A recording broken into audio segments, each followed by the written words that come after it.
We analyzed a lot of startups, and we found out that there are several concrete ways to come up with great startup ideas. So we put together 7 practices that you can use to find your own profitable startup idea. This is not an exhaustive list, so you might very well find ideas using totally different approaches. So let's begin. Let's start with the first one. For many famous companies out there, great ideas came by when founders were really good at something. Very often, they were simple side projects that were started to solve personal, niche problems or even just for fun. Gmail started off as a search engine for emails that worked better than the others. So being an expert in a certain field and feeling that there is something to be improved there can lead to great discoveries. Another good example is Hotmail. The developers Jack Smith and Thabir Basia were working at Apple and wanted to communicate with each other about their business ideas. But they didn't want to do it through their work emails so their bosses couldn't read them. They also couldn't access their private emails because the company's firewalls blocked access to it. So that's when they started to code a web-based email service that can be accessed from anywhere in the world and that is not linked to any internet service provider. And so Hotmail was born. What if you feel you're not a nerd or anything like this? That's not a problem. There are other ways to spot great ideas, like observing your surroundings. When was the last time you were in a business meeting? It's very likely that it looked something like this. Overwhelmed employees rushing through their messages on their various devices and not paying attention. Slack came in with a simple proposal: be less busy. Let's take a look at more examples. A good one is Tinder. Its founders, Sean Rad and Justin Mateen, knew each other since they were teenagers and studied entrepreneurship together. Rad observed how difficult it was to approach a girl when you don't know her and especially when you're shy. Wouldn't it feel much more comfortable approaching her if you know that she wants to be approached? Is there some way to break the ice? Tinder was born in 2012 based on this mutual opt-in system so that all the stress of meeting a stranger could be taken away. Let's move on. Do you recognize Paris? This is how it might look like a few decades from now. Monitoring future trends is another great way to find opportunities. Don't start anything in a dying industry. Instead, get yourself up to speed in growing industries and the most important global trends. These trends can be as diverse as the increasing urbanization of our planet, its growing population, the increasing longevity and global warming.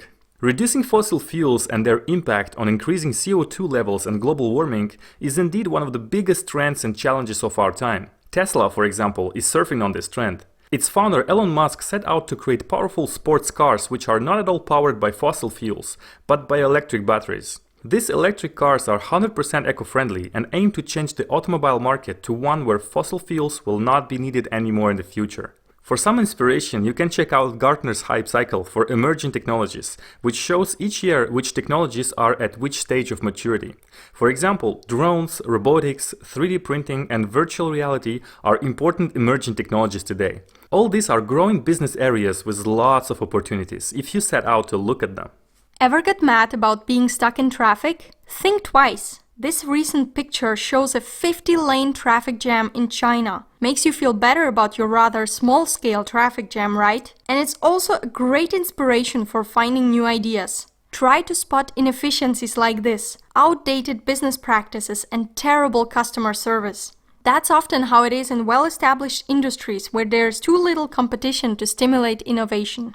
For example, cable companies in the US like Comcast or Time Warner Cable used to compete for a city instead of competing for customers. That was something established by law. When a city was awarded a cable operator, people had no choice but to use it. So of course there was no need to improve customer service because it was impossible to switch to another provider. Instead, the cable companies were more focusing on their own business processes first, and customers came second. When streaming options like Netflix came by, people started to cut the cord of their cable TVs, and these companies started to witness massive losses of viewership. Another way to spot ideas is to observe industries which have a lot of middlemen. Don't get me wrong, it's not about making others lose their jobs, but sometimes industries just become overwhelmed with middlemen and get more inefficient in the process. The customer ends up paying the bill. Very often, technology can solve the problem by creating a unique go-to place for specific types of products or services. The travel industry, for example, got disrupted quite a lot with technology over the past years. Online providers have taken many physical travel agencies out of business. Instead of going to a travel agent, people can book hotels, flights, cars, cruises, restaurant tables, and so many other travel services online. Today, the online travel agency Expedia, which was born out of a division of Microsoft, has actually become the largest online travel company in the world. And it's growing fast thanks to many acquisitions, including the most recent one of Orbitz, which makes Expedia the market leader in the US. Now, what about copycats? In business, copying and improving successful business models is the norm, nothing to be ashamed of. Disruptive ideas are rare, and it's very likely to get inspired by an idea and to execute it better. There is an art to that too. Rocket Internet is based on this practice and proves that successfully copying business models is a business model of its own. Rocket has copied many famous startups, including eBay, Facebook, Twitter, Airbnb, Groupon, or Birchbox. When Groupon was launched in the US, Rocket created its own clone, CityDeal, in Germany. It started growing tremendously in Europe, and Groupon had to buy it out to keep its pole position. One of the three founders, Oliver Somewhere, is a firm believer of what Thomas Edison once said: "Success is just 1% inspiration and 99% perspiration." It's not about who had the innovative idea first, but who executed on it better and became market leader faster.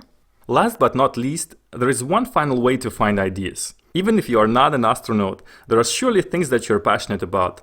Living after the motto, "Love what you do and do what you love," is not just random words. On the entrepreneurial roller coaster, you will have many setbacks, moments when you have to get back up, and you will need a lot of motivation for that. A great example is Pinterest. Its founder Ben Silberman was a passionate collector in his childhood. He collected everything and anything: stamps, insects, books. For him, collecting said a lot about who you are. So he decided to mix his passion of collecting with the possibilities of technology. He joined forces with his childhood friend Evan Sharp, who was also an avid collector. Together they created Pinterest to bring the collecting experience online and help connect people who have common interests. So let's recap. Spotting problems leads to uncovering great opportunities, and opportunities lead to coming up with innovative ideas how to solve these problems. So you have to stop avoiding problems and start embracing them. We went through 7 different ways to spot problems in this course. Practice some or all of them in your everyday life and write down all the ideas you come up with to build upon them over time. What you've just seen is a short mini course coming from our online startup course called Startup Express.